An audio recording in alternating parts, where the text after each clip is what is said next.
Hello friends, welcome to my YouTube channel. તો તમે ભેળ તો ઘણીવાર ખાતા હશો, પણ આજે હું તમારી સાથે ચટપટી ટેસ્ટી માત્ર 5 જ મિનિટમાં બની જાય એવી નવી ભેળની રેસીપી લઈને આવી છું, જે સુરતની ફેમસ ભેળ છે।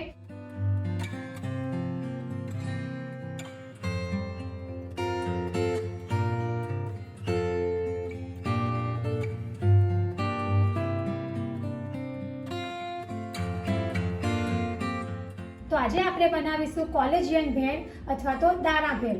તો ચાલો આપણે શરૂઆત કરીએ કોલેજિયન ભેળ બનાવવાનું। તો એના માટે મેં અત્યારે મમરા લીધા છે।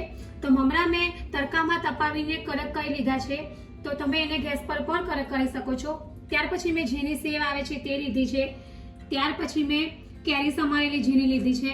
ત્યાર પછી મેં ખારી સિંગ છે, જેને આ રીતે મેં 2 ભાગ કરી લીધા છે। ત્યાર પછી ઝીણો ઓનિયન છે। તો ચાલો આપણે શરૂઆત કરીએ ભેળ બનાવવાની। તો ભેળ બનાવવા માટે સૌથી પહેલા આપણે ગ્રીન ચટણી બનાવીશું, અને આ જે ભેળ છે એનો સ્વાદ ચટણીથી જ આવે છે। તો ચાલો આપણે શરૂઆત કરીએ ભેળ માટેની ગ્રીન ચટણી બનાવવા। ગ્રીન ચટણી બનાવવા માટે મેં અત્યારે મિક્સર બાઉલ લીધું છે। ત્યાર પછી આપણે તેમાં કોથમીર એડ કરીશું। ત્યાર પછી આપણે તેમાં ગ્રીન મરચાં છે, આદુ છે અને લસણ છે એ એડ કરીશું। આ જે ચટણી છે તે થોડી તીખી જ સરસ લાગે છે, તો મેં અત્યારે તીખા મરચાં આવે છે તે લીધા છે। ત્યાર પછી આપણે તેમાં 1 થી 2 ચમચી સિંગ લઈશું। ત્યાર પછી આપણે તેમાં થોડી સુગર એડ કરીશું। ત્યાર પછી આપણે થોડું સોલ્ટ એડ કરીશું। ત્યાર પછી હવે આપણે લીંબુનો રસ એડ કરીશું। ત્યાર પછી હવે આપણી જે ગ્રીન ચટણી છે એનો કલર એવો ને એવો જ રહે એના માટે મેં અત્યારે આઈસ ક્યુબ લીધી છે। તો આપણે પાણી નથી એડ કરવાનું, આપણે આઈસ ક્યુબ જ એડ કરીશું। અને હવે આપણે એને મિક્સચરમાં ક્રશ કરી લઈશું। તો તમે જોઈ શકો છો કે આપણી જે ભેળ માટેની ગ્રીન ચટણી છે તે રેડી છે। ત્યાર પછી હવે આપણે ખાંડવાળું પાણી બનાવીશું। ખાંડવાળું પાણી બનાવવા માટે મેં અત્યારે 1 વાટકીમાં ઉકળતું એકદમ ગરમ પાણી લીધું છે। ત્યાર પછી આપણે તેમાં થોડી ખાંડ એડ કરીશું, અને ખાંડને આપણે આ રીતે બરાબર મેલ્ટ કરી લઈશું। તમે જોઈ શકો છો કે આ રીતે આપણું જે ખાંડવાળું પાણી છે એ રેડી છે, અને ખાંડ એકદમ સરસ રીતે મેલ્ટ થઈ ગઈ છે। ત્યાર પછી હવે આપણે આગળ ભેળ બનાવીશું। તો ભેળ બનાવવા માટે સૌથી પહેલા હવે આપણે સિંગ લઈશું।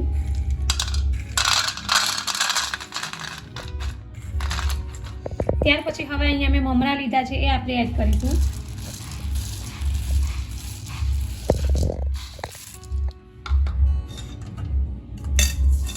ત્યાર પછી અહીંયા મેં થોડી મસાલા સિંગ લીધી છે એ એડ કરીશું।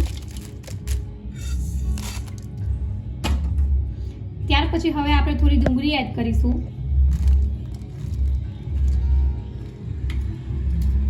ત્યાર પછી કેરી એડ કરીશું। ત્યાર પછી હવે આપણે આ જે ખાંડવાળું પાણી બનાવ્યું છે તે એડ કરીશું।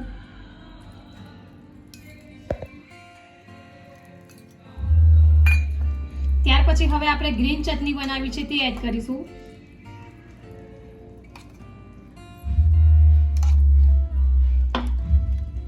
અને હવે આપણે આ બધી વસ્તુને એકદમ સરસ મિક્સ કરી લઈશું।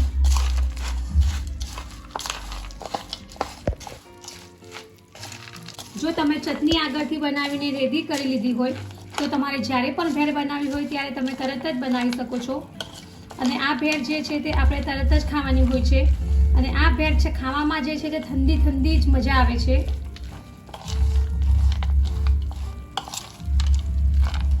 ત્યાર પછી હવે આપણે થોડું સોલ્ટ એડ કરીશું। ત્યાર પછી આપણે લીંબુનો રસ એડ કરીશું, અને હવે આપણે થોડી ઝીણી સેવ એડ કરીશું, અને હવે આપણે સર્વિંગ પ્લેટમાં સર્વ કરીશું।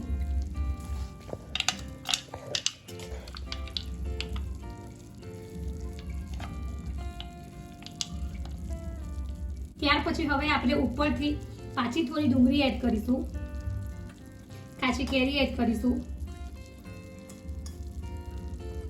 ત્યાર પછી આપણે થોડું લીંબુ નીચોવી દઈશું,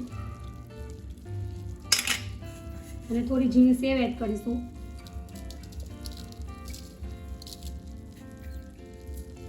લાસ્ટમાં થોડી કોથમીર એડ કરીશું। તો રેડી છે ઠંડી ઠંડી સુરતની ફેમસ કોલેજિયન ભેળ. ફક્ત 5 જ મિનિટમાં બની જાય એવી છે.